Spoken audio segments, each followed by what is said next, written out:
Water quality in Maharashtra, again, there's this recent report which has some very scandalous findings. The only finding that I'll highlight here is of the 30 stations noted across Maharashtra for extremely bad water quality, not just bad, extremely bad, 16 stations are from Pune. And not just Pune district, but Pune city. 16 stations are from Pune city. So, so let's see how our community is reviving rivers. There's this rural way of doing it and there's the urban way of doing it. We'll just take a look at the rural way of doing it. The river Kathani, the small river Kathani here in Vidarbha, mountainous river, has a population of Gonds. 32 villages which form an Ilaka Panchayat has their own customary laws. Mendhalekha is a part of this collective. They were using poisons. There's also a healthy population of Bangladeshi refugees here, which were settled there pre-independence, post-independence. And there's been use of poison for fishing in this river. They use herbal poisons and chemical poisons were also used at one point of time. The fish catch went down. And the 32 villages passed their own resolution that poisoning this river will be completely banned. There's actually a joint vigilance team created of men and women who monitor the river daily and offenders are punished here. And this has been happening for the past 5 years. The use of poison has been completely banned. And the fish species are actually coming back to their original levels now. There are around 60 fish species here. It's very interesting if you see the fish species and the Gonds and Dhivas, which are the tribal fishermen, they have just 2 tribes in a single area has its own 60 set of names for each fish.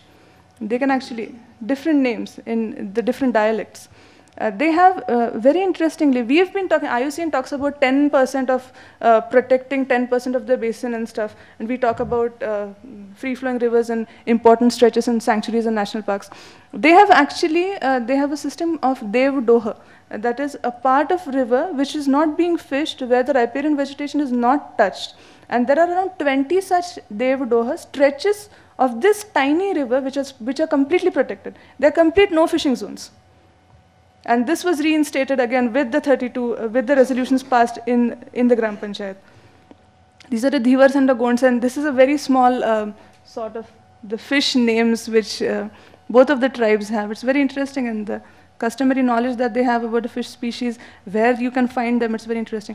So what we can highlight here is the river restoration or river rejuvenation highlighted or included something which was to do with restriction, voluntary restriction of something, something that they had to forego to protect the rivers. And they did forego it. They did not take the easy way to fish. Let's see what urban areas are doing. We have the Pune River Restoration Plan. Pune's rivers, as we said, Mula Mutha, extremely polluted. We have the STPs running at less than 50% of their capacity. The river restoration plan is at an expense of 416 crores. It's been passed under the JNNURM under the heading of river restoration. Initially, it was river restoration and navigation plan. And a lot of people said, how can navigation be a part of restoration? So the navigation part was dropped. And now it's the river restoration project, which has been passed by the PMC. Right now, it's under stay because of a different, very interesting thing. It has nothing to do with the restoration plan. It is still like it is. Just incidentally, this is the pipe which goes on to one of the sewage treatment plants.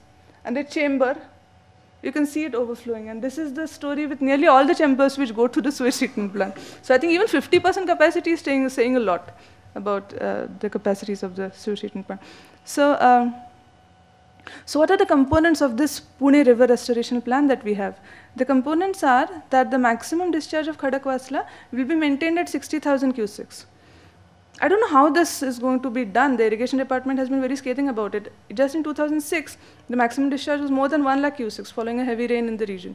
So river restoration plan or no river restoration plan, it can't be maintained like that. They have to release water if there is. Then the river depth has to be maintained at 3 meters. One of the important components is bed excavation around, I can't even read the figure. A huge amount of stone will be actually excavated from the river, which will take around 6 lakh truck trips to just transport that material out of the city. So why do you need a 3-meter continuous water depth and river bed excavation? How does it form a part of river restoration? It doesn't. It is still the river navigation thing in process.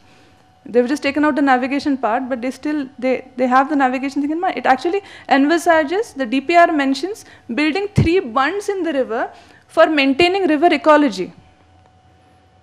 So it's very interesting how this is actually going to be achieved.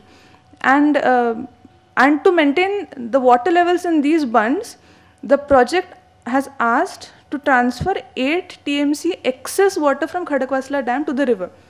And they even call it environmental flow, to have stagnant water in 3 bunds built on a riverine stretch, and to have 8 TMC. We don't have 8 TMC excess. Khadakwasla doesn't have excess. Actually, the irrigation department has filed a case on PMC because Pune has been taking much more than its share of water. We are also looking at Bhama-Asket Dam, which is around 50 kilometers from the city, and to transfer water from irrigation dam to Khadakwasla, because the rates of population increase and the water demand in Pune is increasing rapidly. And this is not e-flows in any case. So what are the activities which will happen when the river channel is embanked and channelized, and we encroach on the riverbed even more? This is from the DPR. This is not what we have said.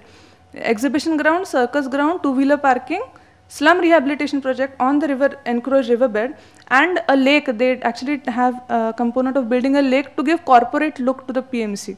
Whatever that means, it was slightly. So it's very interesting to see that while the rural river rejuvenation plan looked at restrictions and voluntary restrictions that the community was ready to put on itself, we are making a river restoration plan also an exploitative process. It's more of a river destruction plan, and there have been various groups in Pune have been working about it. Let us see what happens about this. And this is the last slide. I don't consider myself qualified to look at conclusions and recommendations, because it is too vast a field to draw, sort of put together conclusions and recommendations. So these were only what is happening at different rivers in Pune. This is a slide from the National River Conservation Plan. What can you see in this slide? You see a river channel, you see a river, but I think it must be Ganga. It's one of the big rivers. What is this river restoration plan done? It has actually encroached on the floodplain. It has put on completely exotic tree plants. It has, what do you call this? Concretized a part of the floodplain, put on marble statues, and this is an exclusive thing. I'm sure it will be also charged. So if this is the sort of river restoration, artificial river restoration that we have in mind, Pune River Restoration Plan is a very logical fallout of this. I would just end my presentation.